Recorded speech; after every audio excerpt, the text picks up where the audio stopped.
Il y a des rencontres qui bousculent tout, qui défient la logique, qui imposent leur évidence avec une force inexplicable. Tu peux croiser des centaines, des milliers de personnes dans ta vie, échanger des regards, des paroles, des moments. Mais parfois, une seule personne entre dans ton existence et c'est comme si tout s'alignait, comme si une mécanique invisible venait de s'enclencher. Rien n'est forcé, tout est fluide. Il y a une reconnaissance immédiate, quelque chose d'indéfinissable, de presque sacré. Ce n'est pas seulement une question de compatibilité, de goût similaire ou d'intérêt commun. C'est une résonance, comme si votre énergie vibrait sur une même fréquence, comme si quelque chose en toi reconnaissait quelque chose en l'autre. Un miroir, mais pas un simple reflet. Un écho, mais pas un banal retour de son. C'est plus profond que ça. Tu peux le ressentir dès les premiers instants, ce frisson qui te parcourt l'échine, cette sensation d'être enfin compris sans même avoir besoin de parler. Parfois, ce n'est même pas une question de mots. Un regard suffit, un silence chargé de signification, un sourire qui fait vibrer quelque chose au plus profond de toi. Ce genre de connexion ne s'explique pas avec la logique. Elle se vit, certains parleront d'âme sœur, d'autres de connexion karmique ou de vibrations alignées.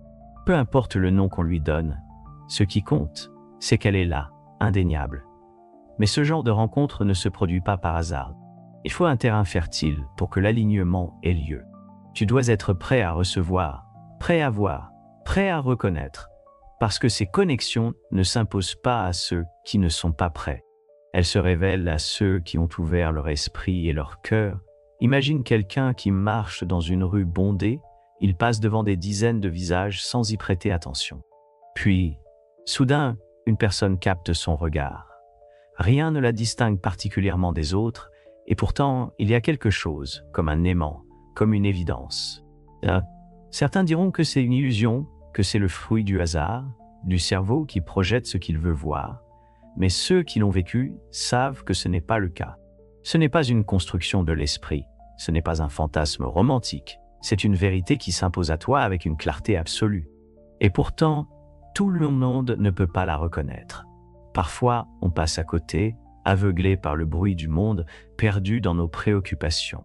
Parfois, on la refuse, par peur, par doute, par manque de confiance, parce que ce genre de lien bouleverse. Ils remettent en question tout ce qu'on croyait savoir sur les relations humaines, sur l'amour, sur la connexion entre deux êtres. Mais une chose est certaine, quand deux âmes sont alignées, rien ne peut les séparer. Pas le temps, pas la distance, pas les obstacles. Parce qu'au fond, ce n'est pas une question de circonstances extérieures, c'est une question d'énergie, de fréquence, d'harmonie. Et quand tu trouves cette connexion, tout change. Parce que tu comprends enfin ce que signifie être vu, compris, ressenti au plus profond de ton être. Il y a des instants où tout semble s'aligner d'une manière presque surnaturelle, comme si l'univers lui-même s'amusait à placer sur ton chemin des indices, des fragments de réalité qui s'emboîtent avec une précision troublante. Ce n'est pas juste une suite de hasards, c'est un langage secret, une conversation silencieuse entre toi et quelque chose de plus grand. Tu penses à quelqu'un que tu n'as pas vu depuis des années, et quelques minutes plus tard, son nom apparaît sur ton écran. Tu prends un chemin différent d'habitude, sans raison particulière, et tu tombes sur une personne qui bouleversera ta vie. Ces moments n'ont pas d'explication rationnelle, et pourtant, ils se produisent encore et encore. Carl Jung appelait cela la synchronicité, une coïncidence tellement chargée de sens qu'elle dépasse l'explication. Un phénomène qui semble te murmurer à l'oreille. Regarde bien, il y a quelque chose ici pour toi. Certaines rencontres sont marquées par cette force. Invisible, tout semble conspirer pour que deux personnes se trouvent, comme si un fil invisible les liait déjà avant même qu'elles ne se croisent. Et ce fil, aussi ténu soit-il, finit toujours par se tendre au bon moment. Il y a des histoires qui en témoignent comme celle de ce couple qui s'est rencontré par accident dans une gare un jour où aucun des deux ne devait être là, ou celle de ses amis d'enfance séparés par la vie et qui, 20 ans plus tard, se retrouvent à travailler dans la même entreprise sans l'avoir cherché. Ce sont ces instants où la réalité elle-même semble plier ses règles pour permettre une rencontre. Mais il faut savoir voir ces signes. Beaucoup passent à côté, distraits, enfermés dans leur routine, persuadés que tout n'est que hasard. Ils ignorent que les coïncidences ne font pas attention aux détails. Et pourtant, ces détails sont souvent des messages déguisés. Un livre qui tombe d'une étagère sur le bon passage, une phrase entendue par hasard, qui résonne en toi comme si elle avait été prononcée, te pose une question cruciale. Ce ne sont pas des accidents, c'est un dialogue subtil entre toi et l'invisible. Et quand il s'agit d'une connexion entre deux âmes, ces signes deviennent encore plus frappants. Ce ne sont pas seulement des moments fortuits. Ce sont des jalons, des rappels que quelque chose d'important est en train de se produire, comme si l'univers te murmurait. Ne lâche pas, regarde bien, cette personne compte plus que tu ne le crois. Certains ressentent même une sorte de pressentiment avant que la rencontre ait lieu, un rêve, une sensation étrange, une intuition qui leur dit que quelque chose approche. Puis, lorsque cela arrive, tout s'imbrique avec une évidence qui dépasse la compréhension. Ce qui est fascinant, c'est que ces signes ne forcent rien et ne t'obligent pas à agir. Ils ne dictent pas un chemin, ils t'invitent juste à prêter attention, à ouvrir les yeux sur des coïncidences qui n'en sont peut-être pas. Et si tu y prêtes attention, tu comprendras que certaines connexions ne sont pas ordinaires. Elles sont écrites bien avant que tu n'en prennes conscience. Tout le monde rêve de cette connexion parfaite, ce lien presque mystique qui unit deux âmes. Mais peu de gens réalisent une vérité essentielle. Avant que cette rencontre puisse exister, avant que deux âmes puissent s'aligner, il y a un travail à faire. Et ce travail commence toujours par soi-même. C'est une illusion de croire que l'amour véritable viendra combler nos manques, guérir nos blessures, réparer nos failles. Beaucoup cherchent quelqu'un pour les sauver, pour les compléter, mais une connexion profonde ne fonctionne pas ainsi. Ce n'est pas une béquille, ce n'est pas un pansement. Si tu n'es pas en harmonie avec toi-même, même l'âme la plus compatible avec la tienne finira par refléter tes propres chaos. C'est un peu comme un instrument de musique. Si tu es désaccordé, même la plus belle mélodie sonnera faux. Une relation basée sur un vide intérieur devient vite un combat. Un terrain miné par les attentes, les peurs, les insécurités. L'autre n'est plus un partenaire, il devient un miroir déformant de tes propres blessures. C'est pour cela que la vraie préparation à une connexion d'âme commence toujours dans la solitude. Pas une solitude triste, pas un isolement forcé, mais une exploration intérieure. Apprendre à se connaître, à identifier ses blessures, comprendre ses schémas, se poser des questions inconfortables. Qu'est-ce que j'attends des autres que je ne m'apporte pas moi-même? Pourquoi ai-je peur d'être seul? Qu'est-ce que je fuis en cherchant une relation? Beaucoup de gens sautent d'une relation à l'autre sans jamais faire cette introspection. Ils fuient le silence, comblent le vide par la présence de l'autre. Mais une âme non préparée attire souvent des relations stables, faites de dépendance, de conflits, de frustration. Imagine quelqu'un qui entre dans une maison en désordre. Au début, il peut ne pas s'en rendre compte, trop excité par la nouveauté. Mais à mesure qu'il reste, il se heurte au chaos des objets mal rangés, des obstacles sur son chemin. C'est pareil en amour. Si ton monde intérieur est en désordre, tu peux tromper l'autre un temps, mais tôt ou tard, il verra les fissures. Travailler sur soi, ce n'est pas devenir parfait. Ce n'est pas atteindre un idéal inaccessible. C'est simplement apprendre à se connaître avec honnêteté, à s'aimer sans dépendre du regard de l'autre, à se suffire sans attendre d'être complété. Parce que c'est seulement quand tu es aligné avec toi-même que tu peux reconnaître l'autre dans toute sa vérité. Ce n'est plus un besoin désespéré, ce n'est plus une quête de sauvetage, c'est une rencontre. Des égos, une vibration partagée, une danse fluide entre deux âmes qui n'ont pas besoin l'une de l'autre pour exister, mais qui choisissent de s'unir, parce qu'elles résonnent ensemble. Et c'est là que la magie opère. Parce que lorsqu'une âme équilibrée rencontre une autre âme équilibrée, ce n'est plus une simple relation, c'est une élévation. Mais il faut savoir voir ces signes. Beaucoup passent à côté, distraits, enfermés dans leur routine, persuadés que tout n'est que hasardard. Ils ignorent que les coïncidences ne font pas attention aux détails. Et pourtant, ces détails sont souvent des messages déguisés. Un livre qui tombe d'une étagère sur le bon passage.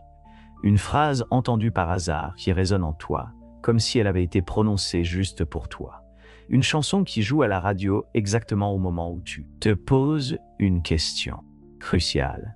Ce ne sont pas des accidents, c'est un dialogue subtil entre toi et l'invisible. Et quand il s'agit d'une connexion entre deux âmes, ces signes deviennent encore plus frappants. Ce ne sont pas seulement des moments fortuits, Ce sont des jalons, des rappels que quelque chose d'important est en train de se produire, comme si l'univers te murmurait « Ne lâche pas ». Certains ressentent même une sorte de pressentiment avant que la rencontre ait lieu, un rêve, une sensation étrange, une intuition qui leur dit que quelque chose approche. Puis, lorsque cela arrive, tout s'imbrique avec une évidence qui dépasse la compréhension. Ce qui est fascinant, c'est que ces signes ne forcent rien. Ils ne t'obligent pas à agir, ils ne dictent pas un chemin, ils t'invitent juste à prêter attention, à ouvrir les yeux sur des coïncidences qui n'en sont peut-être pas. Et si tu y prêtes attention, tu comprendras que certaines connexions ne sont pas ordinaires. Elles sont écrites bien avant que tu n'en prennes conscience. Tout le monde rêve de cette connexion parfaite, de ce lien presque mystique qui unit deux âmes. Mais peu de gens réalisent une vérité essentielle. Avant que cette rencontre puisse exister, avant que deux âmes puissent s'aligner, il y a un travail à faire. Et ce travail commence toujours par soi-même. C'est une illusion de croire que l'amour véritable viendra combler nos manques, guérir nos blessures, réparer nos fureurs. Beaucoup cherchent quelqu'un pour les sauver, pour les compléter.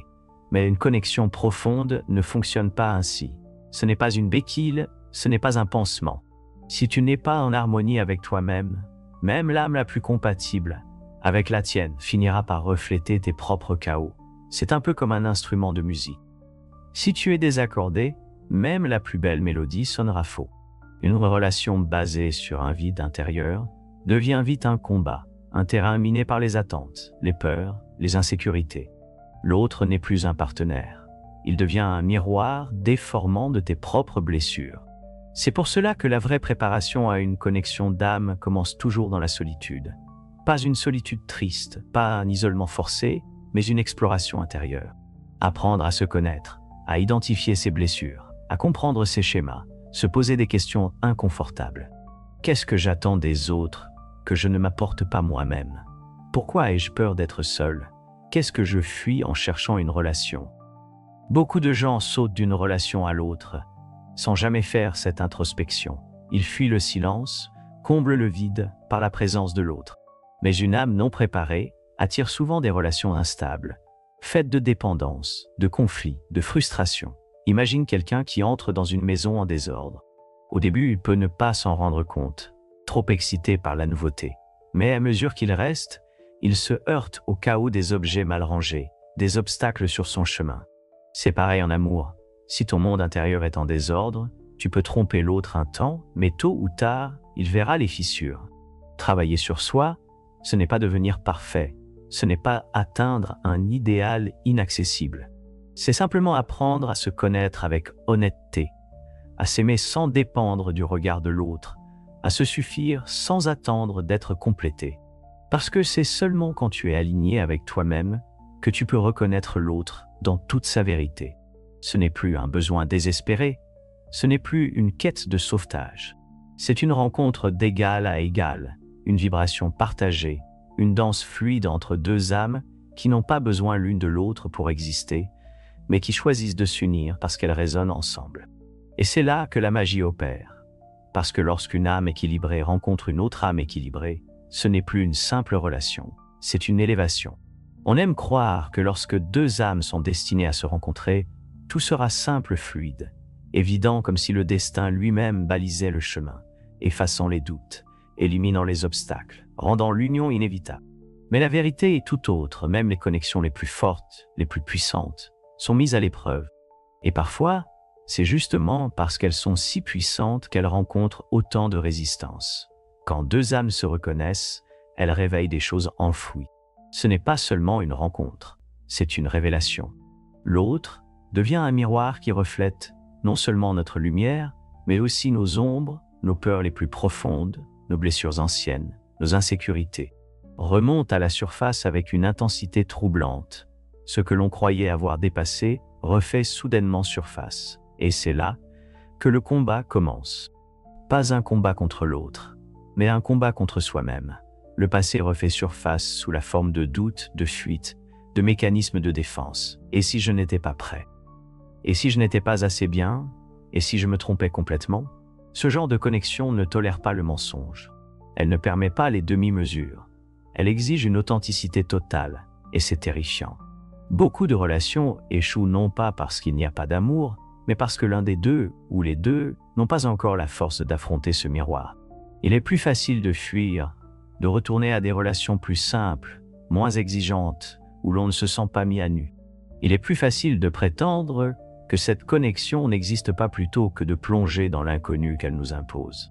Et pourtant, les âmes qui sont réellement alignées finissent toujours par se retrouver. Pas parce que c'est écrit, pas parce que c'est magique, mais parce que l'évolution est inévitable. Chacun doit traverser ses propres tempêtes, affronter ses propres démons, apprendre à aimer au-delà de la peur. L'ego est l'un des plus grands ennemis de cette connexion. Il veut contrôler, posséder, définir les choses selon des règles préétablies.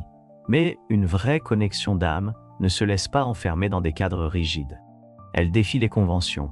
Elle demande un abandon total, une confiance absolue. Et c'est là que beaucoup échouent. Certains obstacles viennent aussi de l'intérieur. Le regard des autres, la pression sociale, les circonstances de la vie.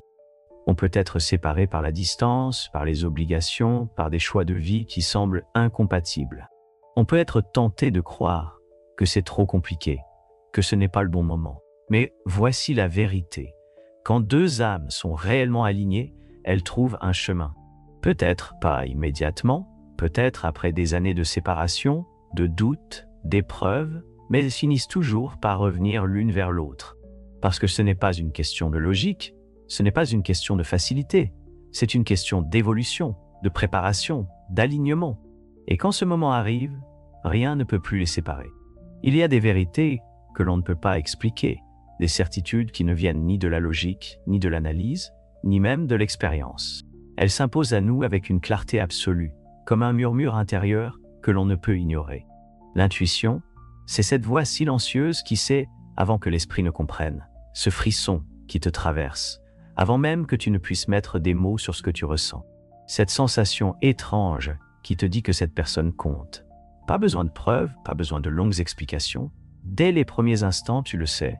L'intuition, c'est cet instinct brut que l'on cherche souvent à étouffer sous des raisonnements logiques, sous des justifications rationnelles.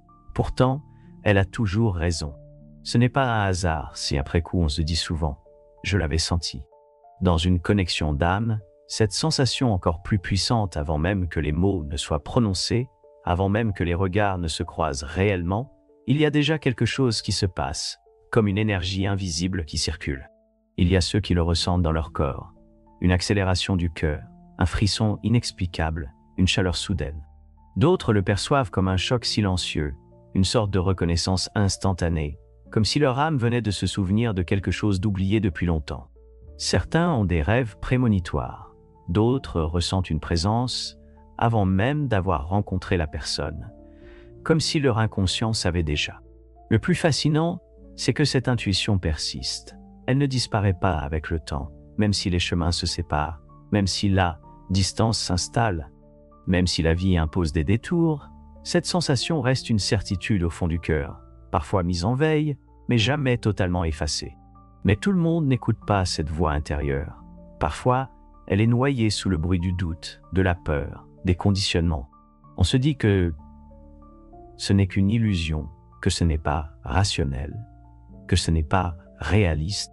Et pourtant, ce que l'on appelle réalité n'est souvent qu'une construction mentale, une suite d'explications que l'on se donne pour se rassurer. L'intuition, elle, n'a pas besoin d'être rassurée. Elle est brute, directe, immédiate. C'est elle qui fait que, même après des années, une simple rencontre suffit à raviver tout ce qui semblait endormi. C'est elle qui pousse à envoyer un message au moment exact où l'autre en a besoin. C'est elle qui fait que malgré toutes les séparations, malgré tous les doutes, on sait au plus profond de soi que cette connexion n'a jamais vraiment disparu. Parce que certaines âmes sont liées par quelque chose qui dépasse les mots, qui dépasse le temps, qui dépasse même la compréhension humaine. Et au final, il ne s'agit pas d'y croire ou non, il s'agit juste d'écouter ce qui a toujours été là. Il y a des rencontres qui ne laissent pas indemnes. Elles ne sont pas faites pour être douces, pour caresser l'ego ou confirmer ce que l'on croyait déjà savoir sur soi-même. Elles viennent tout bouleverser, ébranler les certitudes, exposer les fragilités. Une connexion d'âme, ce n'est pas une simple romance. Ce n'est pas une histoire lisse et prévisible. C'est un feu qui brûle tout ce qui est faux, tout ce qui est construit sur des illusions. C'est une confrontation brutale avec la vérité de qui l'on est vraiment, parce que l'autre n'est pas juste un partenaire, il est un révélateur. C'est lui qui met en lumière ce que l'on cherche à cacher. C'est lui qui pousse à affronter les parties de nous-mêmes que l'on évite depuis trop longtemps. Avec lui, il est impossible de tricher. Il voit au-delà des masques, il sent les blessures, il devine les peurs. Alors, on a deux choix, fuir ou évoluer. Fuir, c'est tenter de revenir à l'ancien, à ce qui est confortable, à ce qui ne remet pas en question. Mais, tôt ou tard, cette connexion rattrape toujours. Pas parce qu'elle est une prison, mais parce qu'elle a laissé une empreinte indélébile. Une fois que l'on a touché une telle vérité, on ne peut plus l'oublier. L'autre choix, c'est l'évolution. Accepter que cette connexion soit un déclencheur, une épreuve initiatique. Comprendre qu'elle ne vient pas nous rendre heureux de manière superficielle, mais qu'elle vient nous pousser à devenir la meilleure version de nous-mêmes. C'est une transformation intérieure. Beaucoup de ceux qui ont vécu une connexion de ce type décrivent un avant et un après, comme si leur rencontre avec l'autre avait marqué le début d'un nouveau chapitre, les forçant à remettre en question leur manière d'aimer, de voir le monde, de se voir eux-mêmes. Certains découvrent une force qu'ils ne soupçonnaient pas en eux. D'autres trouvent enfin le courage de guérir des blessures anciennes. Certains prennent des décisions radicales, briser des schémas toxiques, sortir de relations qui ne leur correspondent plus. Et parfois, cette transformation se fait à distance, parce que toutes les connexions d'âme ne sont pas destinées à se vivre dans l'immédiat. Parfois, elles sont un apprentissage, une préparation, elles viennent éveiller quelque chose, puis disparaissent, laissant derrière elles un vide et une compréhension nouvelle. Mais, quand elles reviennent, si elles reviennent, elles ne trouvent plus les mêmes personnes. Elles trouvent deux âmes qui ont grandi, qui ont appris, qui sont prêtes à s'aimer dans une lumière plus pure. Parce qu'au fond, cette connexion n'a jamais été juste une histoire d'amour, c'est une rencontre avec soi-même à travers l'autre, une initiation, une renaissance.